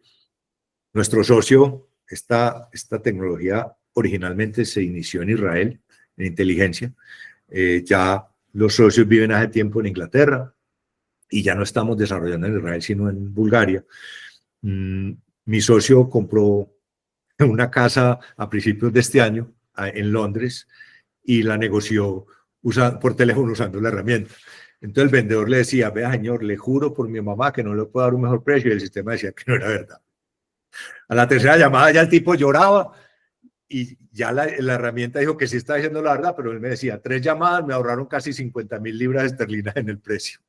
Entonces sirve para un montón de cosas. Nosotros lo usamos mucho en crédito y en cartera, lo usamos en selección de personal y lo usamos en confiabilidad personal. Cuando resulta el fraude lo usamos también. Es muy confiable, no es invasiva, no hay que amarrar a nadie a ningún aparato, opera en tiempo real. Nosotros lo único que hacemos es que le decimos a la persona que esta entrevista va a ser grabada y analizada para efectos de control de calidad y es posible que lo que usted nos diga sea verificado. ¿Está usted de acuerdo con este procedimiento? Si la persona dice sí, queda grabado que nos autorizó y si dice que no, apagamos la máquina, pero es muy mala seña que la persona no se quiera dejar grabar, es cuando no quiere poner la huella digital. Entonces es muy eficiente, como te digo, llevamos 20 años con clientes muy satisfechos y pues cada día estamos haciendo más cosas en esto. Para los casos de suplantación, esto es maravilloso, porque muchas veces cuando digamos yo llamo a una persona que mandó unos papeles, me contesta otra. Entonces yo empiezo a preguntarte el nombre, por favor confírmeme su nombre, y vos me decís, yo me llamo Sergio Esteban Restrepo. El sistema no se calibra, el sistema dice, eso no es verdad. Entonces ya con eso sabemos que no estamos hablando con el solicitante. Y si es por videollamada, pues obviamente tenemos fotico o algo y lo podemos verificar. Pero cuando es por línea celular o fija, que es la que usan los pillos porque no se dejan ver, vos me puedes decir 1000 veces que te llamas Isamar Domínguez. El sistema va a decir, no es verdad. O sea, no hay forma de que usted sea ese. ¿Por qué? Porque hay una variación en la longitud de onda de voz que no permite encontrar un patrón. Entonces, sirve para un montón de cosas, sobre todo, vuelvo y lo repito, para quedar como un rey con los clientes honestos que son los que yo necesito. Y para que el pillo diga, allá ni volvamos porque están usando esa tecnología y no la pasamos, porque ya la conocen, ya los pillos la conocen. Entonces, cuando uno logra que se sepa que estamos usando esto, se tendrán que ir a tumbar a otra aseguradora o a otra inmobiliaria. Esa es la efectividad que tiene esto. Como te digo, son 20 años de trayectoria. Hemos hecho unos 2 millones de entrevistas con ellos. Muchas gracias, Alejandro. No sé si tienen alguna inquietud. Bueno, en nuestra página web encuentran, como les digo, toda la información, www.asr.com.co. Ahí hay casos reales, nosotros sacamos boletines sobre tendencias de fraude, llevamos 30 años haciendo boletines religiosamente cada mes. El que quiera los boletines nos puede mandar un mail a mi correo diciendo que lo incluyan en la lista y la primera semana de cada mes reciben el boletín o están en la página web indexados por títulos. Nos referimos a casos de fraude en todas partes, pues porque nosotros dedicamos el 100% de nuestro tiempo a gestionar ese riesgo. Muchísimas gracias, Diego y Sergio, por toda la colaboración en montar esto y estamos a la orden. Como ven, hay muchos otros temas, podemos hablar de cómo se hacen preguntas inteligentes, cómo manejar un cliente difícil, cómo hacer entrevistas inteligentes, cómo generar esos planes de respuesta cuando ya uno tiene el chicharrón montado en la oficina y pues hasta que nos volvamos a ver. Claro que sí, Alejandro. Este es el primer espacio que estaremos compartiendo. Seguramente el próximo año tendremos otros más. Y bueno, para todos los que participaron, pues a través del correo electrónico, les vamos a hacer una sorpresita conjuntamente con ACR. Ya les estaremos contando de qué se trata. Muchísimas gracias a todos por la participación. Que estén muy bien. Gracias. Alejandro. Hasta luego. Gracias. Gracias, hasta luego. Muchas gracias. Hasta luego, que estén muy bien. Gracias, hasta luego, Diego. Muchas gracias.